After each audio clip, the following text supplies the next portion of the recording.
bilang photographer for almost 11 years. Tama ho ba? Opo, tama po. Nagsimula po kayo ng magkano ang inyong sweldo? Objection, Your Honor.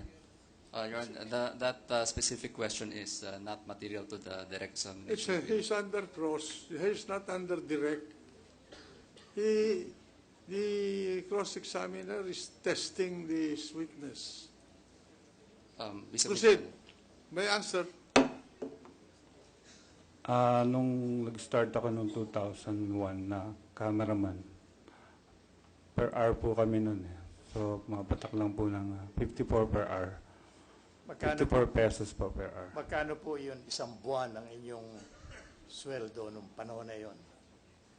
Depende po sa dami ng oras na ipinasok namin. Yeah, but more or less, magkano po ang sinasahod ninyo? Sa isang buwan po, pwede pong pumalo ng mga 18,000. Isang buwan? Opo.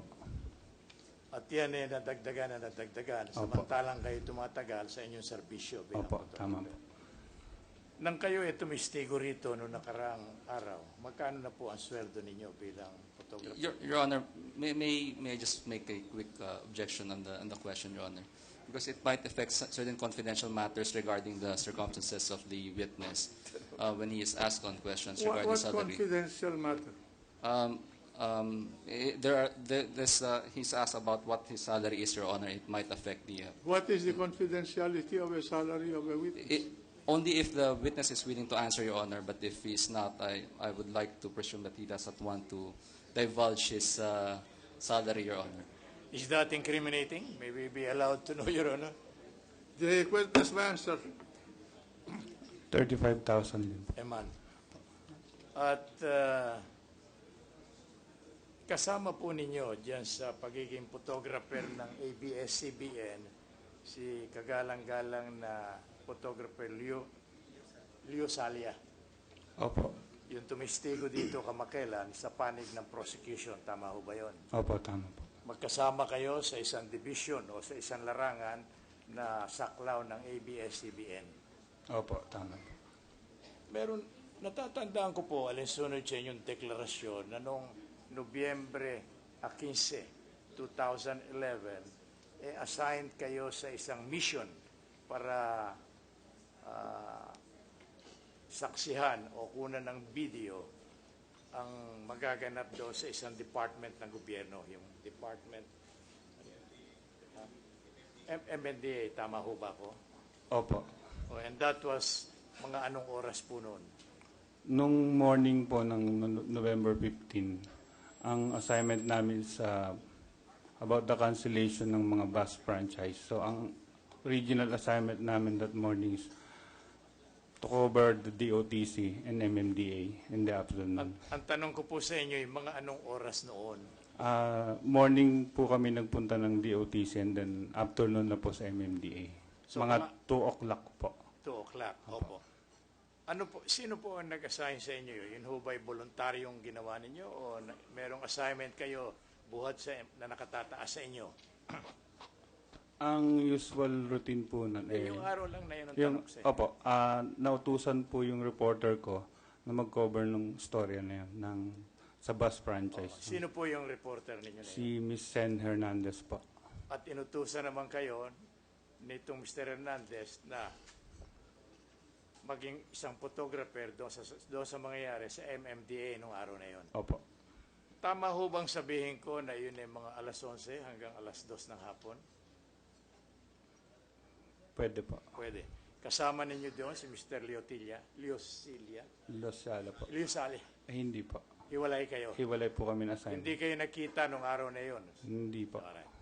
Now, meron kayong binanggit sa inyong deklarasyon, direct examination, na nasa airport naman kayo nung bandang hapon nung araw na yun, Nobyembre 15, 2011. Tama ho ba yun? Opo. Alright. At nandoon kayo sa inyong sariling kagustuhan o assignment o dahil sa assignment ninyo?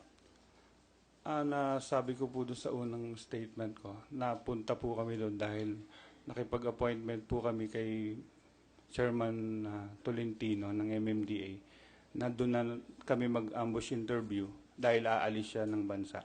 So kaya po kami napunta. Hindi po ninyo sinasagot ang tanong ko sa inyo. Kayo ba'y nandoon sa airport, doon sa Opo. mga oras na binanggit ninyo, sapagkat voluntaryo kayo nagpunta roon o sumusunod kayo sa utos ng isang nakatataas sa inyo? Sumusunod lang po sa utos ng reporter.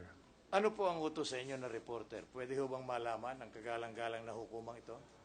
Ang pagkakasabi niya sa akin, si Chairman Tolentino po ay pupunta ng airport. So doon na po namin siya i-interviewin. So, Kaya po kami nandun. sumagatid po, ang inyong mission ay para interviewin si kagalang-galang na Chairman Tolentino. Opo, tama po. Wala pong kinalaman nyo sa pag-alis ng kagalang-galang na GMA.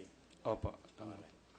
Meron kayong in-identify ditong video tungkol doon sa pag-alis ng kagalang-galang na GMA. Tama ho ba yun? Opo. Paano po nangyari ng inyong assignment para makuna ng video yung pag-alis ni Chairman Tolentino at napasama si kagalang-galang na GMA sa inyong video? After po namin mag-interview sa airport kay Chairman Tolentino, nag-stay po kami doon sa airport dahil meron na hong ENG van na naka-standby doon. Ito po yung nagtatransmit ng mga materials namin. Since yung oras po wala na. Kumbaga, kakapusin na po kami ng oras para mag-back to base para sa materials na unang istorya namin. Ay nag-feed na po kami ng materials. Habang naghihintay po kami ng feeding ng materials, suddenly yung reporter ko na sinabihan ako, baka mag-stay tayo dito. Ano po ang kinalaman ng pag-alis ng kagalang-galang na GMA doon sa inyong takdang pakikipagtakpo kay Chairman Tolentino? May kinalaman ho ba? Wala po, Your Honor. So hindi ninyo alam kung aalis nga o hindi ang kagalang-galang na GMA. Wala po kami idea. Alright. Yung anong oras po yun na sabihin ninyong aalis? Natatandaan ko po mga around 4 to 4:30 po. Sinabi ng reporter ko sa akin na Yun ang may oras in po daw po na aalis Sa mga tuwid, si GMA. Kung walang sinabi sa inyo yung reporter ninyo, wala kayong maipahahayag sa kagalang-galang na hukumang ito tungkol sa pag-alis di umano ng kagalang-galang na GMA. Opo, Your Honor. Tama po yun? Tama po. Alright.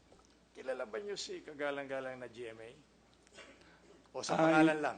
Sa pangalan po at saka sa mukha po. Siya, Hindi ninyo siya nakausap kahit kailan. hindi po kahit kailan. Nung araw na kinunan ninyo ng video, tama ho ba ang aking palagay na hindi ninyo nakadaupang palad o nakausap man lang kahit saglit ang kagalang-galang? Hindi po, Your Honor. Alright. Alam ba ninyo kung saan siya pupunta noon? Wala po ako alam. Ayan. Hindi rin ninyo alam kung bakit siya nasa airport nung oras na yon. Wala rin po kaming idea. Ang nalalaman lamang ninyo na pinagtapat ninyo sa kagalang-galang na hukuman ay yung di umano merong aalis ang kagalang-galang na GMA. Tama ho ba yun? Opo, tama po. Alright. Ano po ang kinalaman ng pag-alis ni GMA sa inyong pagiging assigned doon sa airport? Since Wala. then, wala po pong kinalaman. kami idea na. Aksidente lang ang pagkakaroon ninyo. Sabi kasi ng reporter ko na Hindi kayo, hindi ko. Sige po, I'm sorry. sabi kasi ng reporter ko mag-standby lang kami doon. Yun lang. Yun lang po. Yun lang ang dahilan. Kaya nagkaroon kayo ng pagkakataon na makuna ng video ang alleged na pag-alis ni kagalang-galang na GMA. Opo, Your Honor. Alright. Alinsunod po sa inyong deklarasyon na aking natunghayan dito sa record, mga alas 9 na ng gabi noon, tama ho ba? Hindi pa no, mga 8:30 po to 9 ganun po. Kaya nga, alas 8:30 hanggang Opo. alas 9 ng gabi. Opo. Hindi ninyo alam kung bakit siya aalis.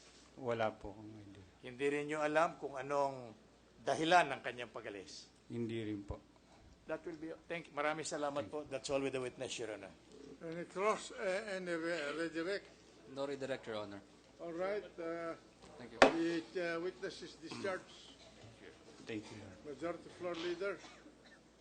Mr. President, as manifested during yesterday's trial, the prosecution will no longer present evidence with respect to Articles 1, 8, 4, 5, and 6 of the Verified